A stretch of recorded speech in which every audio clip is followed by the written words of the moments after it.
Welcome to another exciting episode of Musa N Show. Here is what we have today.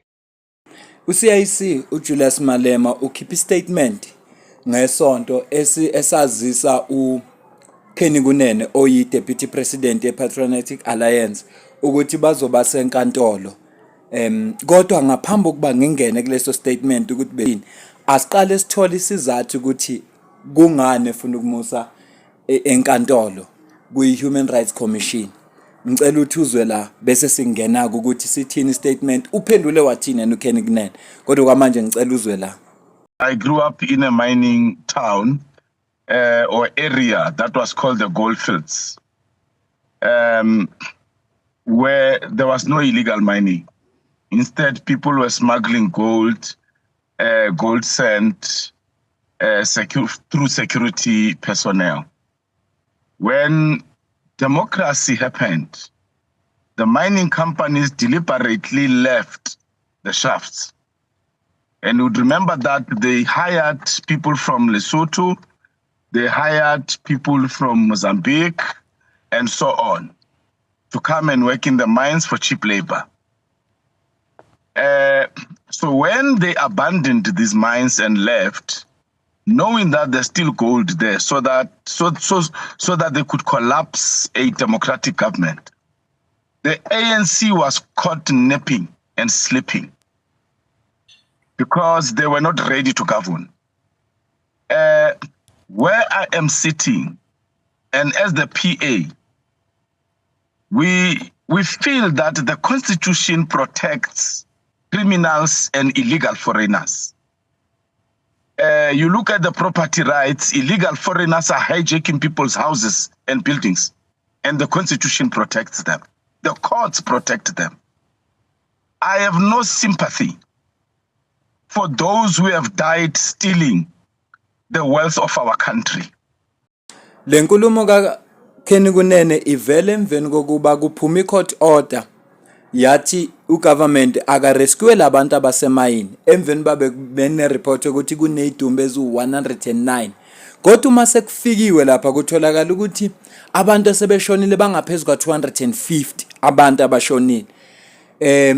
Ngaleso sizathu ke kuthe emveni kwalapho sebetakulileka abantu kwase kuyaxoxwa ke njoba kuxoxa njengabantu abamela ama political parties. Ngiyakhumbula ukuthi umlungu lo wayemela iDA wathi yena akwenziwa iCommission of Inquiry. No wangena omunye angisazi ukuthi ubani weANC.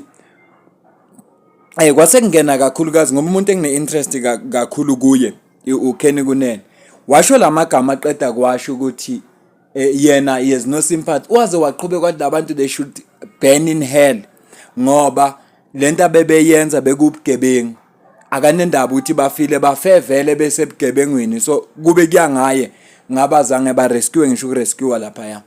Kodwa yena usola iConstitution kakhulu uthi iConstitution ivikela abantu abenza ubugebengu la kulezwe leli uyabala ingakho ethi you have no sympathy for labantu abashonile.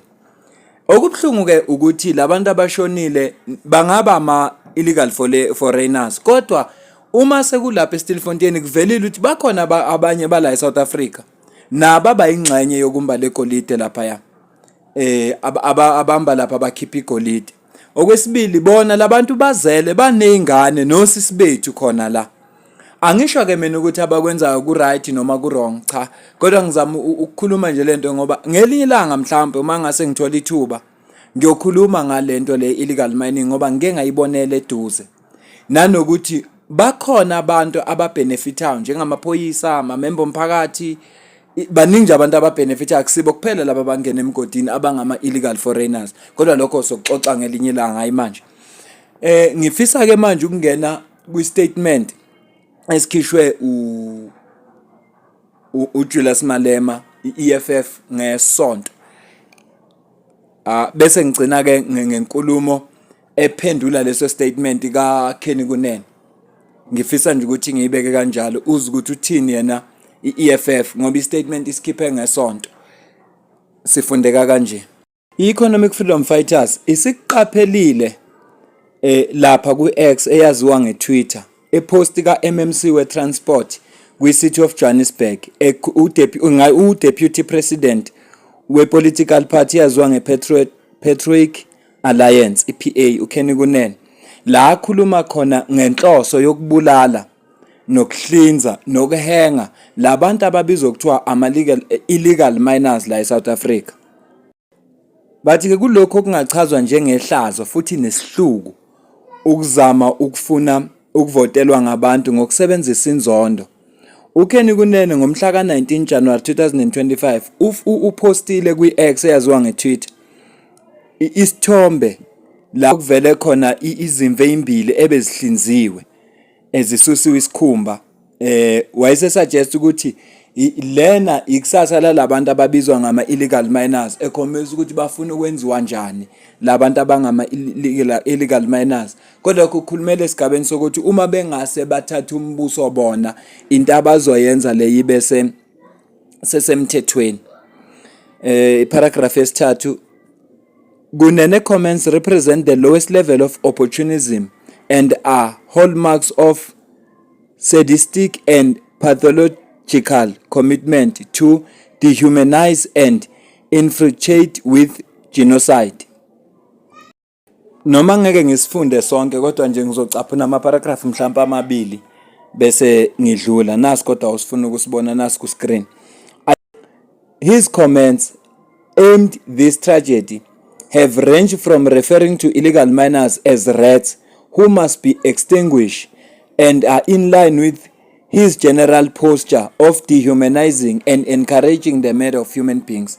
Lana bayachaza ukuthi ama-comments wakhe aveza umuntu ongabakhathalela abantu futhi labantu abangama-illegal miners ngendlela ababiza ngayo ubabiza njengeyilwane njengamagundwane abanje abafuna babulawe ngesingayo. So ngakho-ke i-EFF imreportile kuKenny Kunene kwi-South African Human Rights Commission eyaziwa nge-SAHRC for reckless comments, and kuyi-clear indication ukuthi inhloso yakhe njoba bengenelela ukhetho befuna ukuphatha abafuna ukuphathela ukuthi bebe nelungelo lokuviolate ama-human rights, baphinde babulala abantu, baphinde futhi babadehumanize abantu.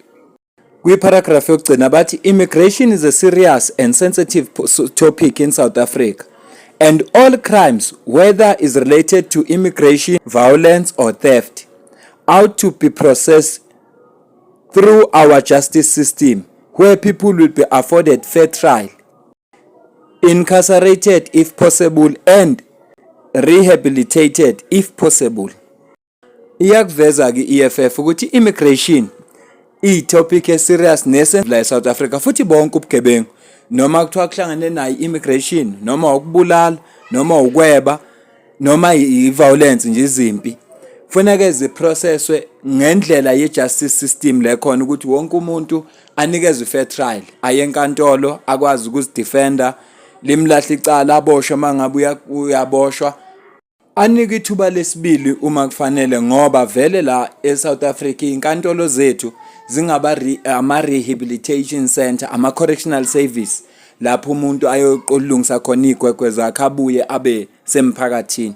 Ethi-ke i-EFF nayo uKenny Kunene as ex-convict owantshontsha imali zabantu abahluphekile through i-fraud nama-Ponzi scheme akanalo ilungelo lokukhuluma kanje ngabantu okuthiwa bantshontsha umnotho wala eSouth Africa. uKenny Kunene funeka abonga ukuthi yena wemkelekile kwi-system yamuphi ithuba lesibili empilweni ngoba wayitshontsha imali abantu abahluphekile. Ilesi statement esikhishwe i-EFF sengicela ukucaphuna uKenny Kunene bese siyayivala ivideo.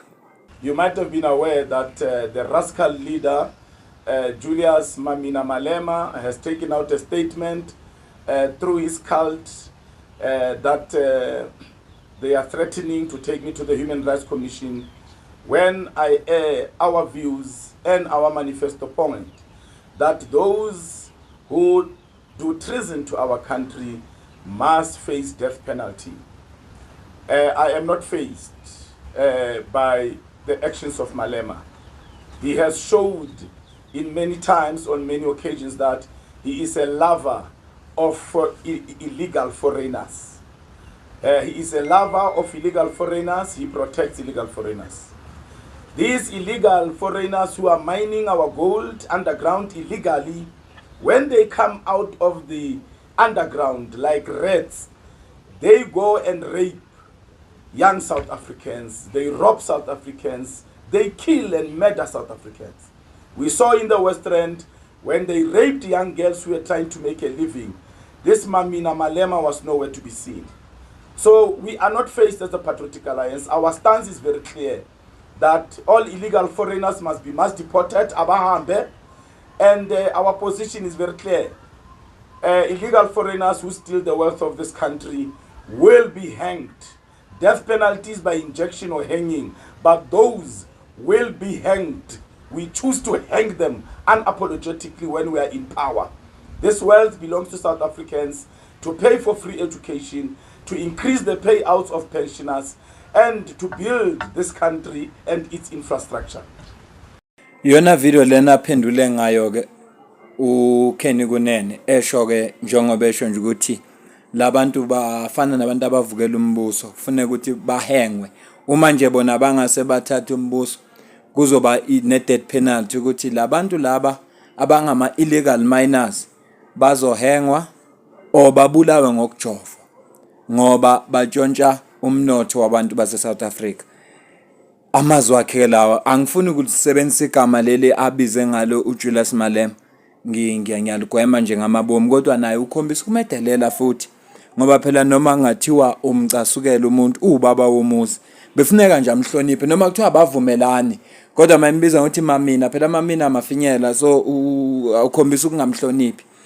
Ngicela ukuzwa kokuphawula kwakho kwi-comment section ukuthi wena kulesimo onywa ngaso SPA ne-EFF wena okwakho ukuphawula kuthini, wena okwakho ubona kanjani? Lento esho ukuthi uJulius Malema ukhathalele uvikela ama-foreigner, wena uthini ngalokho? Yilokho nje mina bengikuletha kuwe. Ngiyabonga kakhulu. Cela usubscribe kule channel, ulike ivideo, ucommente. Ungajoina futhi ne-membership. Kune membership la ngiqala ku 20 rand ngenyanga, isupport nje le channel ukuze ikhule. Ngiyabonga.